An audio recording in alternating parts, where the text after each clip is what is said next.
cards. We lose a lot of ID cards. We lose a lot of badges. And I was reading reports from Seattle. I don't know if you probably Googled your story too. Seattle, Melbourne, Australia, Northern Ireland. And we look at it across the country. The same stuff that we're showing missing is what other police agencies are. I think we have a lot less than other large police departments. But, whatever questions you might have or however I can help you, feel free. Sure. Well, I think, the first thing is that obviously it's a great concern that the equipment that is issued to the officers or the personnel here at the Milwaukee Police Department is tracked. Is there any accountability if things are lost? Absolutely. And how does it work? Well, and again, that goes to our core values. And our number one core value is competency.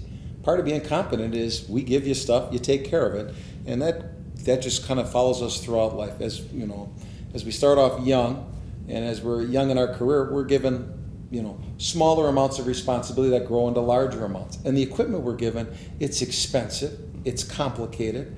But the new radio system, it's expensive. What we found is in the past, as no one was responsible for the radio because we shared it in blocks of time.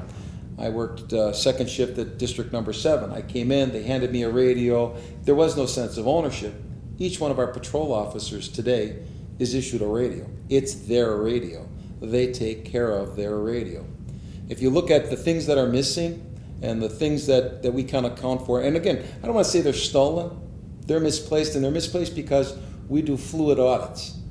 As we do audits of, say, handcuffs.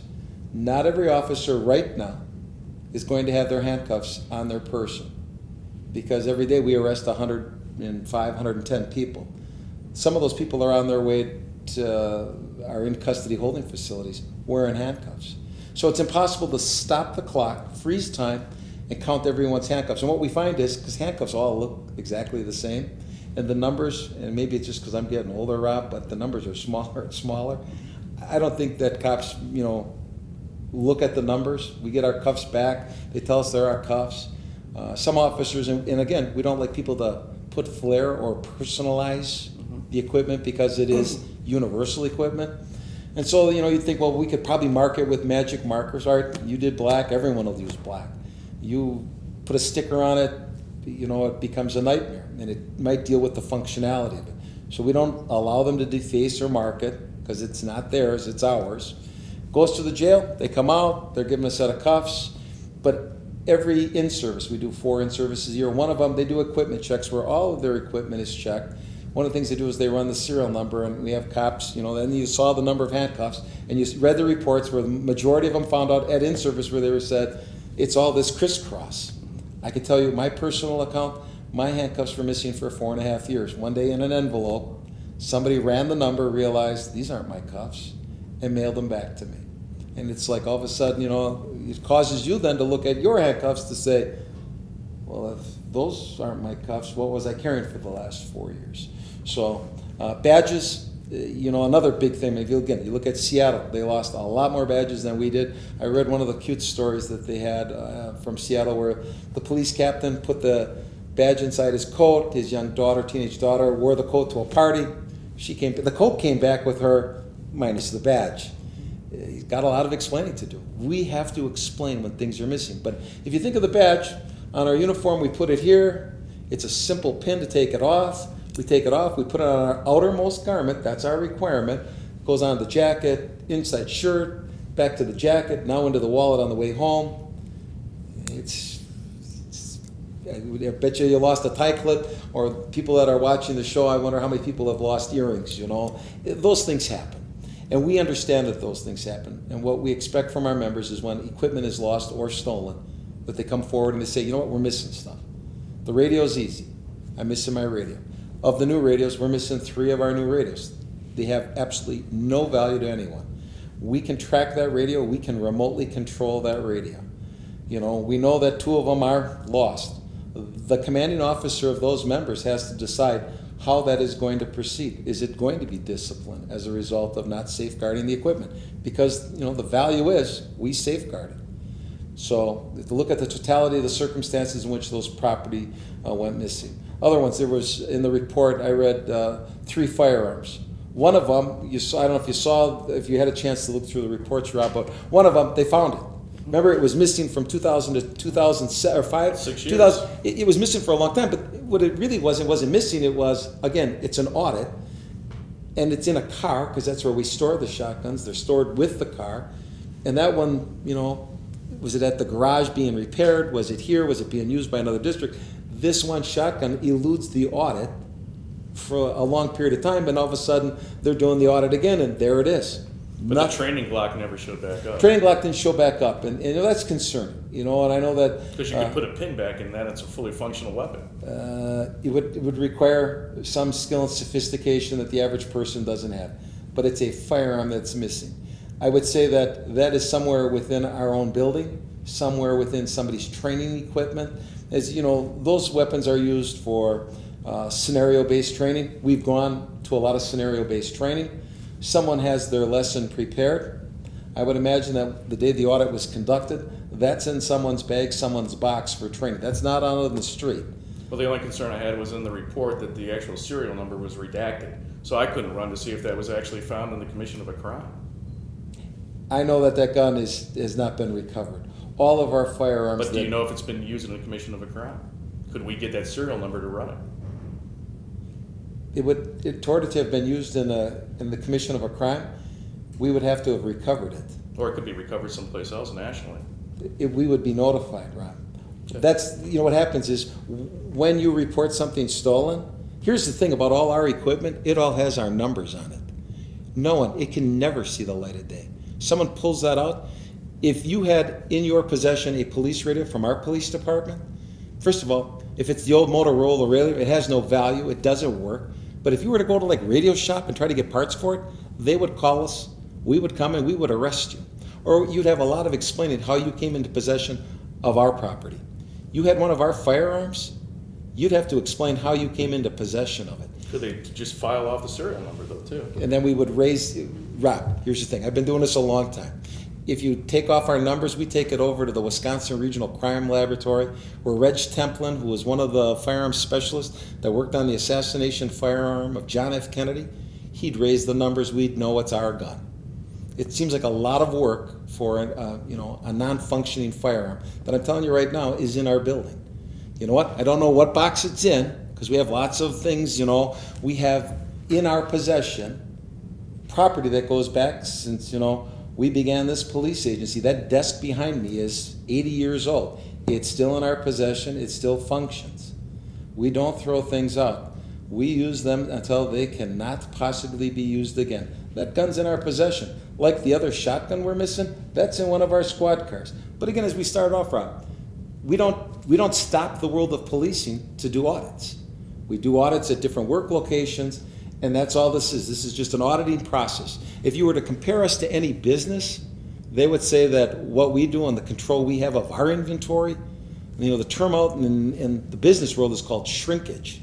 We have zero tolerance for shrinkage. Again, we either have the equipment or we have a police report. If it's the members... But if it's not found, it's not found. You can have the police report, but it's still missing or stolen. Or stolen. And again, with the shotgun, we'll find that it'll come up in an audit, and we'll say. I just guess the public chief is like, oh my gosh, it's a shotgun or it's a training arm. Again, and I totally get it, Rob. I'm not minimizing that. I'm just saying that again. We have 7 police districts. We have the 8th location, which is our neighborhood task force. We have all the operational divisions, 6 of them of the Criminal Investigation Bureau. We cannot stop all of our cars that are doing police work to say, everyone right now, look down or write down the shotgun. It's not how it works. We do audits. We do them systematically. They're not just for counting things. They're to check functionality. All of our firearms are checked several times a year to make sure that they're properly functioning. It is an important piece of equipment, and that we have to make sure that it is absolutely, positively going to function and perform the way it was designed to and the way our officers have been trained to use it. So we don't stop the world of policing to count things. You know what? The shotgun isn't going to be out on the street. It's an 870 It's so bold to say Revenue. that, though. I mean, if one was disappeared for 5 years, where was it for 5 years? It was in a squad car. For Again, sure. I mean, it seems hard to believe that Rob, during that time. Rob, it was in a squad car. Again, I'm telling you that Because you teletype this stuff. I mean, when you teletype Yeah. it, don't they take a look in the squad car and say, "Oh, I got that shotgun here"?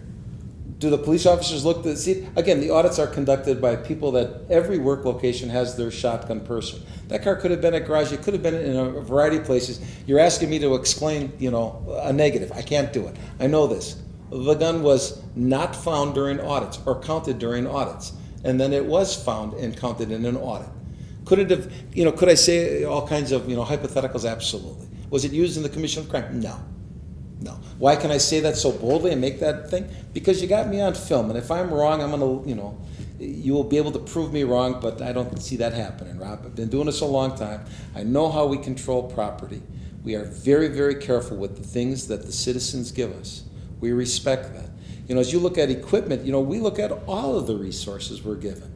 In 2007, we overspent our overtime budget by 40%. In the next 4 years that we've been doing this, we've been under budget. I mean, we get that there is a finite number of resources. We get that shrinking budgets. We get that we don't have money. I'm telling you right now, look in this office, this is all old furniture. Okay? We don't go out. But a lot of new badges that were lost. And you know what? We replace badges. And again, if you look at the badge itself, the badge has a clip. I'm sure that every one of your viewers has lost something in their life. Set of keys. Rob, what did you lose in your life? I have to pay it back myself out of the Rob Coble account, though. We're talking about taxpayer money, though, Chief. You understand the difference? What says that? If I lose something, if I lose my ring, I'm going to have to replace it myself. We've bought these badges for you. The taxpayers have done that. And so again, Rob, but here's the thing. I lost 2 badges in my career, and I can tell you exactly the circumstances. And one of them was chasing a suspect. Sure.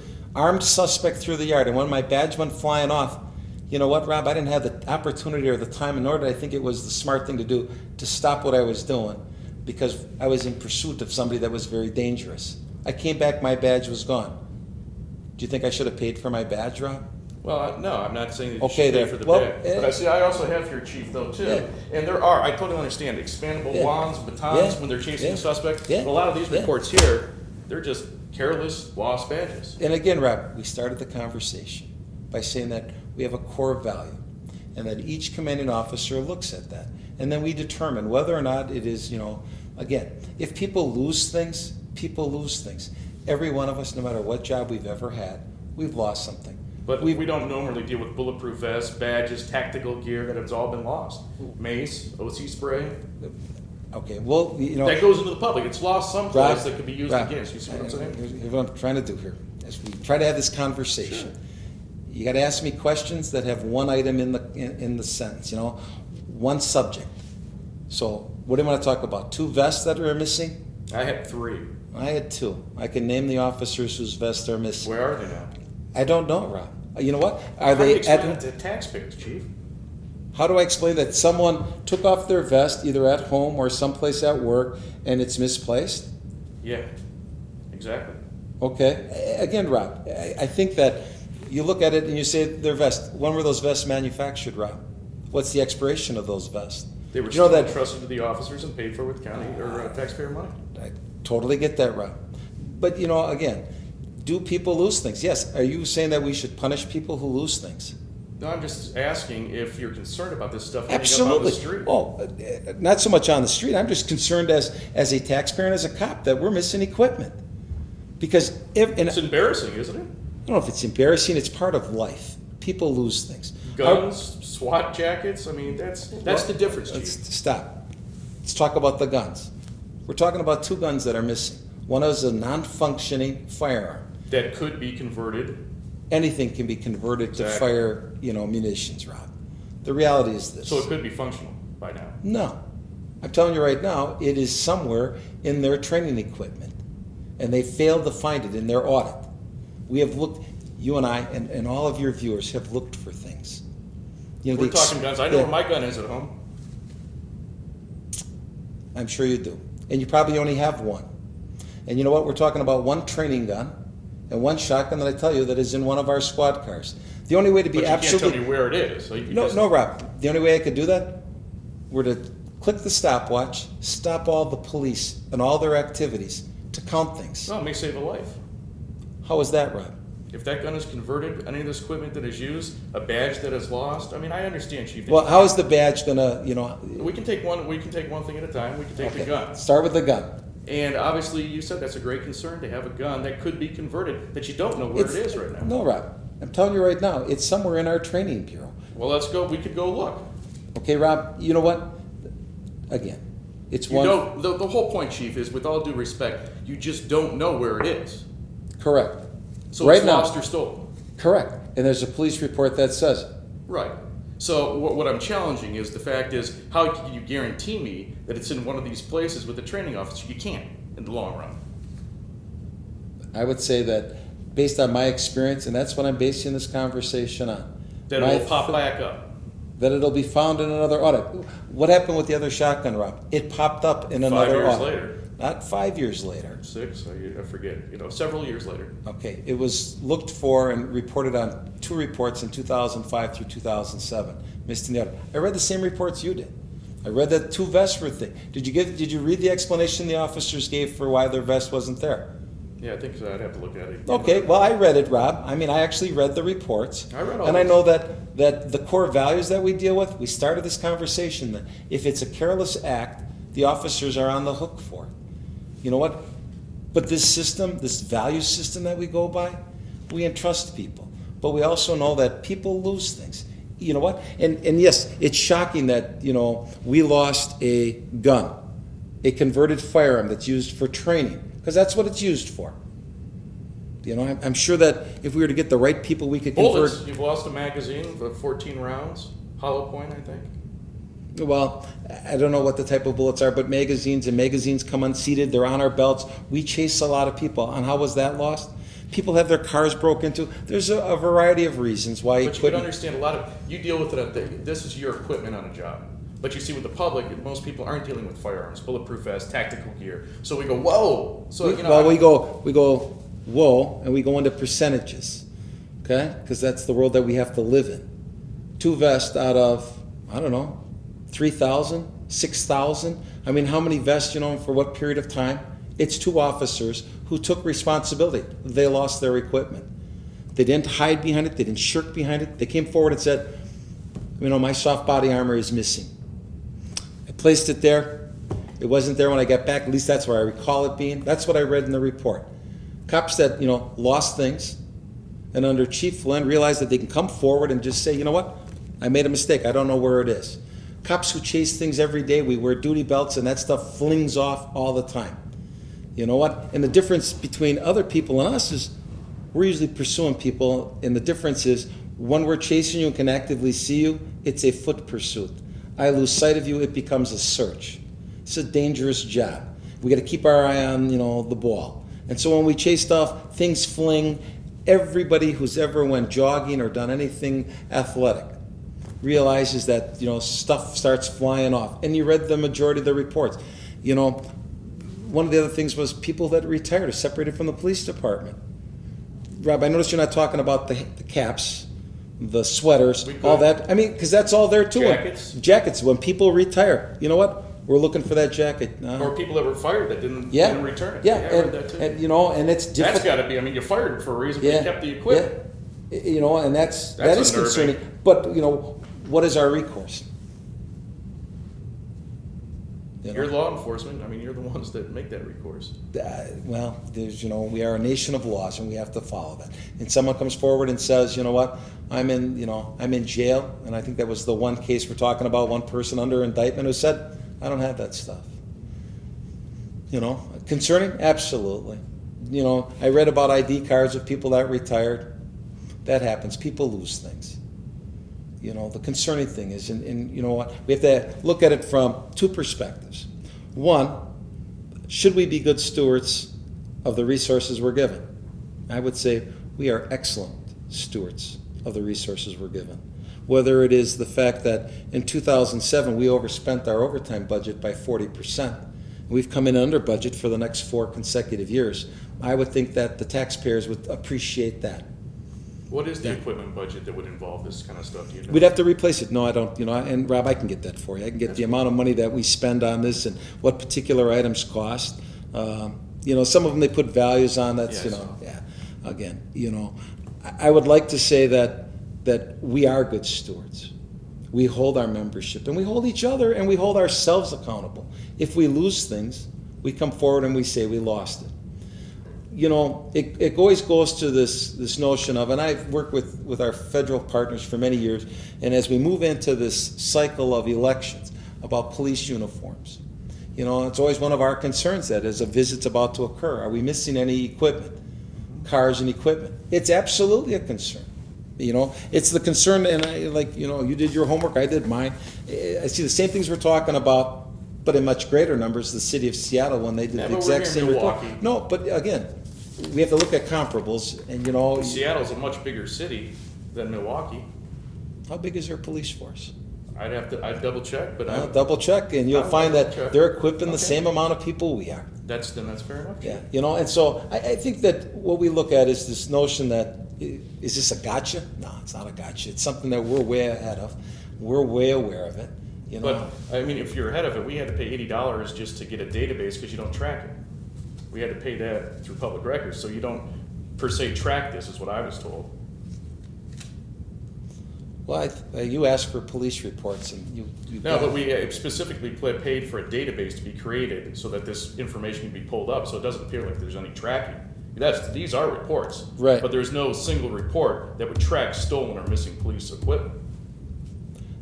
Well, I happen to know something about the open. What you asked for was a record that did not exist in the form in which you asked for it, so it had to be created. You were asked if you wanted us to create one. So you don't track that in an annual report or a biweekly report. When are we talking about open records now? Because, you know, I'm really not the person that should be speaking about open records, but... No, but I'm looking at reports. You would know but, reports. But I'll tell you this right now. Yeah, Rob, we know how many radios were missing.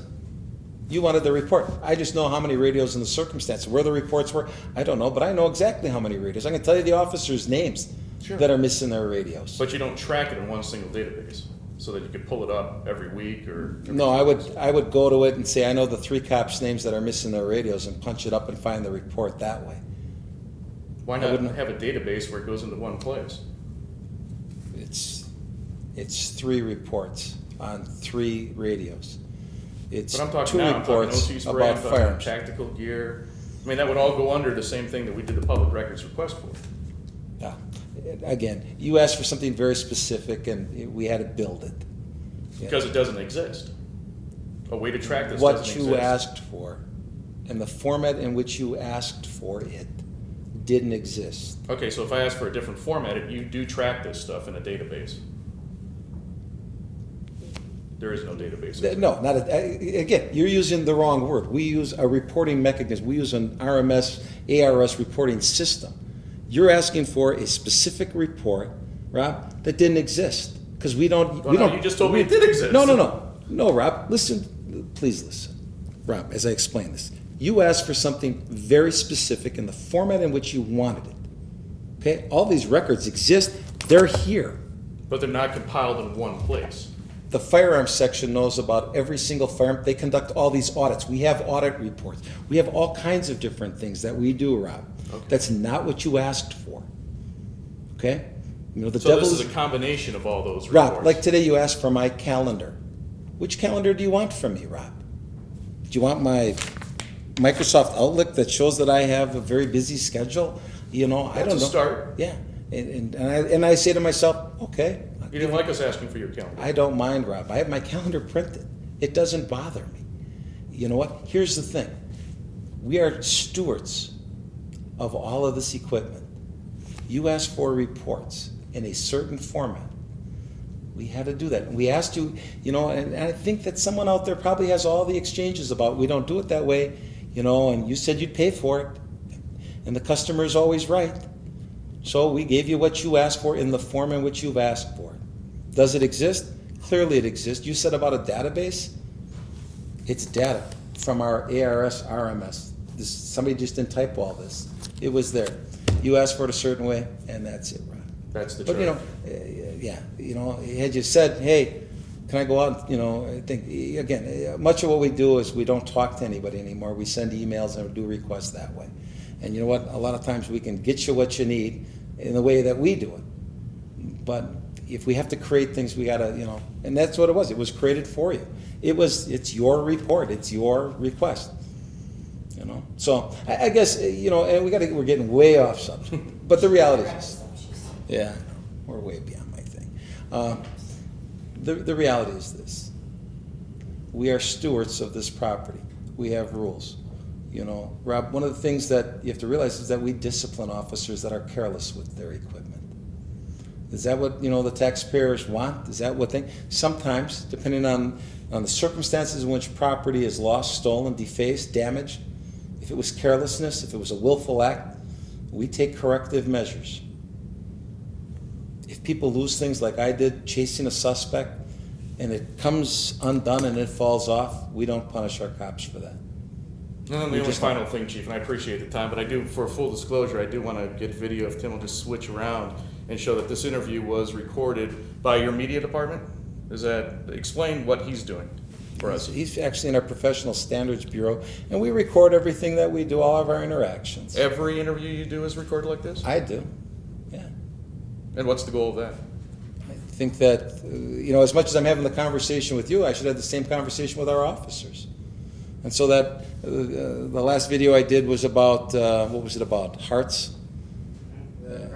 Cardiovascular stuff. So that's all it is. So if I put a public records request for all the other media interviews that you recorded, there'd be tons of them.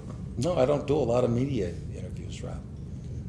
But whatever, Rob, this doesn't have to be this way. Do you know what? What do you mean by that?